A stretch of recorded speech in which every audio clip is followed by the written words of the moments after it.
Hello Bridgetine, kumusta kayo? Kuya Eugene nga pala, nandito ako ngayon para ipakita sa inyo kung paano asimbolin yung inyong magiging performance task sa TLE. Ito yung table organizer with tray drawer. Panoorin nyo kung paano buuin. Ito yan, malis ang plastic. Ito yung mga parts niya. Yan, meron ding sandpaper. Tapos kailangan ninyo na kaunting liha lang. Medyo makinis naman, kaya lang hindi pa masyado talagang makinis. Kung gusto ninyo na pakinisin pa ng kaunti, kaunting liha lang, naman lang.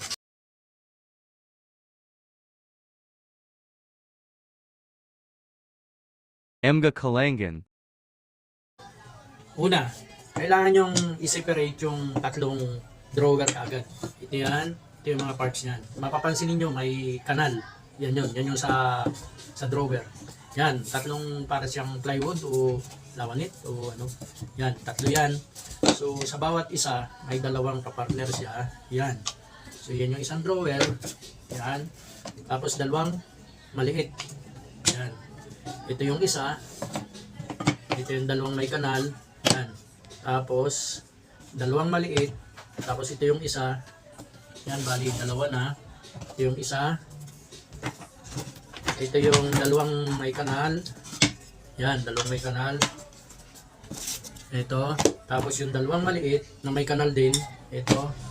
Tsaka yung handle. Pagka bubuksan ninyo yung drawer, ito yun, tatlong maliit. Ito, bali. Yan yung set ng tatlong drawer. Pangalawa, ito yung pinakang body niya. Ito yung likod ng table organizer. Ito yung side. May dalawang mahaba. Ito yung side. Parang ganito siya. Yan. Ganito. Yan. Tapos ito naman yung bali separator para dun sa drawer. Ilalim. At saka yung magiging separator sa drawer at saka yung ibabaw. Okay? So igilid lang muna natin. Itabi lang muna natin to. Basta nakasit na siya sa body. May tatlo tayong drawer, body, tapos ito mga pako. Pakong bakya, ito, kalabito na tinatawag. Maliit lang kasi hindi naman natin kailangan malaking pako. Baka mabiyak yung kahoy. So ito yung mga pako at saka glue. Pangatlo, bali mag-assemble na tayo nitong drawer. Isang drawer. Yan, unang drawer. Okay? Kung mapapansin niyo yung dalawang kanal, yung dalawang mahaba na may kanal, ganito lang siya. Ito yung pinakang ibabaw para maganda, malinis. Papasok lang dito. Yan, sa kanal. Nakapasok siya sa kanal. Tapos, dito sa kabila, ipapasok nyo rin doon sa kanal. Yan. So yan yung ano. Ngayon, ito yung para mabuo yung drawer, ito yung side niya. Dito. Dalawang may kanal din. Dalawang may kanal. Pero siyempre, asimbolin natin, kailangan na nating lagyan ng glue. Okay?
Okay, bali ito yung tatlong drawer na nabuo.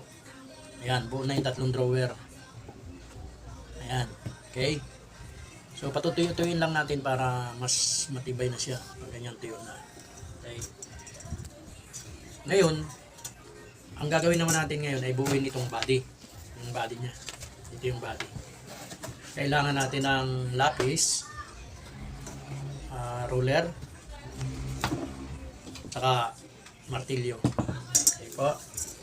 Dito sa pagbuo ng body, kailangan nating lagyan ng marker itong dalawang mahaba. Ito yung bali yung pinakang side niya, dalawang side at saka yung back. Okay? Ito yung magiging ibabaw, separator at saka ilalim. Magiging separator ng drawer at saka yung pinakang ilalim. So dito, kailangan ninyong markeran itong dalawang side para dun sa drawer. Kailangan pantay. Kailangan pantay. Ngayon, para maging balance o maging pantay siya, gamitan niyo pagpantayin niyo lang ito. Ayan. Pantay yung dalawang tabi. Ayan. Okay po. Ngayon, para sigurado na hindi kayo sasablay, itong drawer natin, bali may paa, pinakang paa. Hindi siya nakalapat yung pinakang drawer niya doon sa pinakang baba. May paa ito, lalagyan natin ng paa. Para sigurado, half inch. Yan, half inch. Tingnan niyo yung half inch. Half inch. Nasaan yung half inch? Ayan. Buhat doon sa dulo, tapos markeran ninyo half inch. Dito, half inch din. Ayan. May marker na half inch. Saka nyo guhitan para pantay. Para walang sablay. Ayan. Saka nyo guhitan. Ayan. Okay po. Okay, ito yung dalawang mahaba na pang side. Di ba minarkiran natin ito, yung para dun sa ilalim. Okay. Una, yung carb, di ba, nasa harap. So, para maging madali at hindi tayo mahirapan na maglabas-pasok ng drawer, kailangan nating markiran lahat ng didikitan ng separator, tsaka ng baba, tsaka ng taas, para maging okay yung lagayan ng drawer. Okay? Kung mapapansin niyo ito yung carb, ito yung marker natin. Sa ibabaw tayo ng marker, yung magiging ilalim niya, ayan o, sa ibabaw ng guhit. Yan, sa ibabaw ng guhit. Yan. Ito siya sa ibabaw ng guhit. Yan. Ganyan yan pag dinikit natin nasa ibabaw ng guhit. Pero ito, papakita pa lang natin kasi mamarkeran pa lang natin. Ito yung carb niya, yung harap. So dito mailagay yung drawer. Ito yung drawer, yung harap. So yung handle niya nasa harapan din. Ayan. Para makuha natin yung saktong space nung lagayan ng drawer. Ayan. Nasa ibabaw ng guhit itong itong ilalim. Tapos nilagay yung drawer. Kailangan nakaguwi, may marker talaga. Ito, tapos ito, mamarkiran ulit natin para, yan, sa sunod na layer. Ayan, ito yung may marker. Ayan. Pag namarkeran na, yan na ang mangyayari. Yan. Ayan, ganyan. Okay? Yan na siya. So, yan yung magiging pwesto ng drawer at saka ng separator. Tapos, kunyari, ilalagay muna natin ulit yung pangalawang drawer para mamarkeran natin yung paglalagyan ng pangalawang separator. Ayan. Ayan, markeran natin. Ayan. Dito ulit pipisto yung, dito ulit ididikit yung pangalawang separator. Laging ang dikit ng separator ay nasa ibabaw tayo ng guhit. Okay po, ayan. Tapos, itong pangatlong drawer, nilagay din. Ayan. Pinarkiran ulit. Dito naman ilalagay yung pinakang ibabaw. Ayan. Okay po. So, kung ano yung ginawa natin dito sa unang side, ganun din dito sa kabilang side. Mamarkiran din natin ito para magpareho. Okay. Ito na ngayon yung mamarkiran natin na dalawang side. Ito. Okay. Ngayon, ilalagay na natin yung yung pang babaw at saka pang ilalim at saka separator. Okay. Lalagyan na natin ng glue itong mga kahoy na ididikit natin sa ibabaw, separator at saka yung sa ilalim. Lagyan natin ng glue.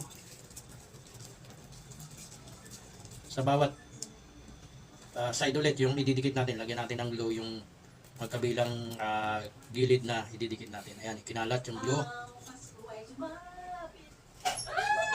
Okay. Ito, ayan. Yan, ilagyan natin. Okay po, yan. Okay. Okay, yan. Patutuyin natin. Yan, lalagyan natin lahat yan, ha. Lalagyan natin lahat.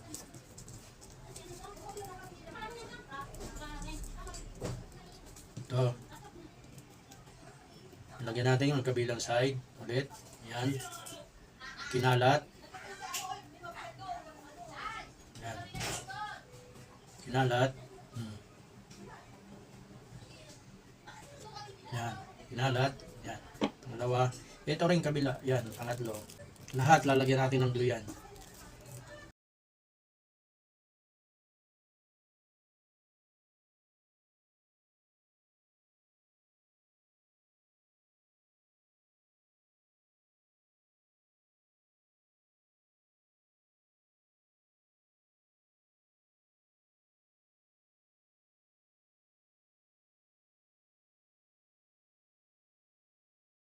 Ito, didikit natin na ito dito sa side.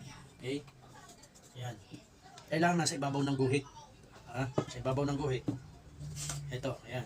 Didikit sa ibabaw ng guhit. Ayan. Sa ibabaw ng guhit. Ayan.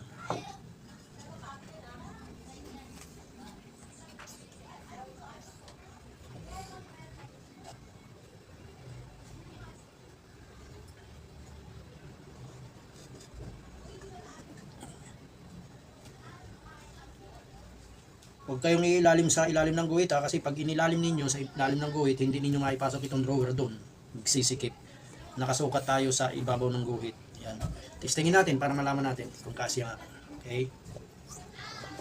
Yun. Sakto.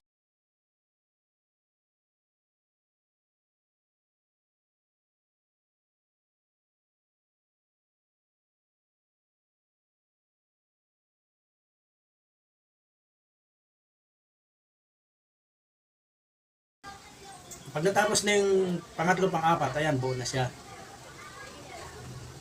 Kailangan muna nating patuyuin para hindi siya mangalas. Kasi pagka hindi pa yan tuyo, tapos inilagay natin dito sa likod, o inilagay natin itong likod, maaari pa siyang matanggal-tanggal yung mga kahoy natin. Kailangan munang patuyuin. Okay. Pag natuyo, ngayon ito yung body na napatuyo na natin, na ilagkabit na yung pang ilalim, separator ng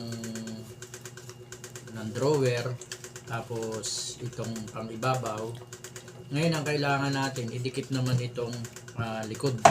Ito, ididikit itong likod dito sa body.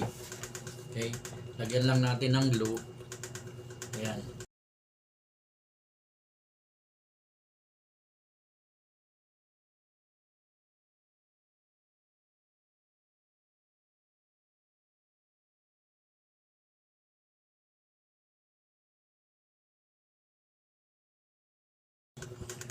Pagkalagay ng glue, idikit lang natin itong itong likod. Kailangan pantay. Yung pinakang bottom niya, kailangan pantay dito sa kahoy. Yan. Ganon din dito sa kabila.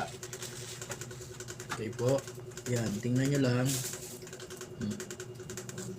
Ayan. Okay. Ito na po siya. Yan. Naidikit na natin. Ayan. Patutuyuin na lang yan. Idikit na natin. Patutuyuin. Pero habang habang nakadikit na ganyan, o kaya habang pinapatuyo, para hindi sayang yung oras, pwede rin natin na pakuan na kung gusto ninyong pakuan para mas matibay. Ito, kahit dito lang, pakuan natin dito sa kantuhan, sa mga kanto. Okay po. Ayan, may maliit tayong kalabito dito, pakuha na natin. Ayan, para mas matibay siya. Nakakapit na siya ng glue, tapos may pako pa. Ayan. Dahan-dahan lang sa pagpapako ninyo kasi baka mapupuk ang daliri. Ayan. Okay. Ganon din dito sa kabila, dito sa dulo. Kailangan yung pako lang, kailangan siguraduhin ninyo na tatama dito sa kahoy. Okay po. Matatansyan nyo naman. Paano nyo rito kasi.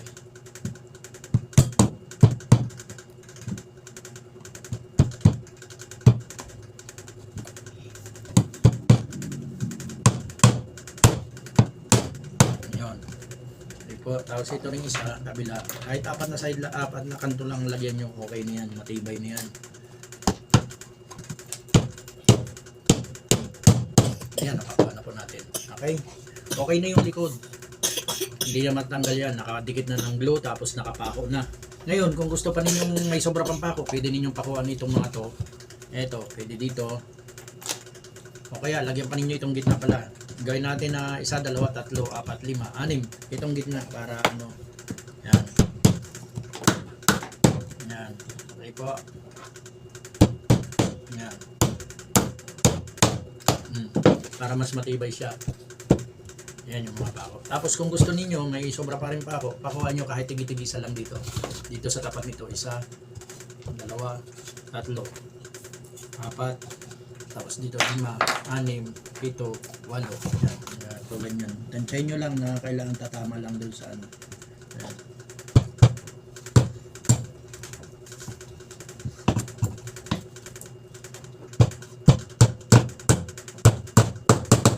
Yan. Okay. Tapos sunod dito, kabilaan. Pwede ninyong pakuan. Tapos yun, okay na siya. Pag napakuan na ninyo lahat, ilagay nyo na itong drawer. Yun ang sinasabi ko sa inyo na kailangan may sukat yung bawat paglalagyan ng layer ng kahoy para pag ipinasok ninyo itong drawer, sigurado siyang hindi, sakto lang siya, hindi siya maluwag, hindi siya makip. Ayan. Ayan. Okay po. Ito na po yung ating finished product. Mga Bridgetine, like and share na lang. Maraming salamat sa inyo.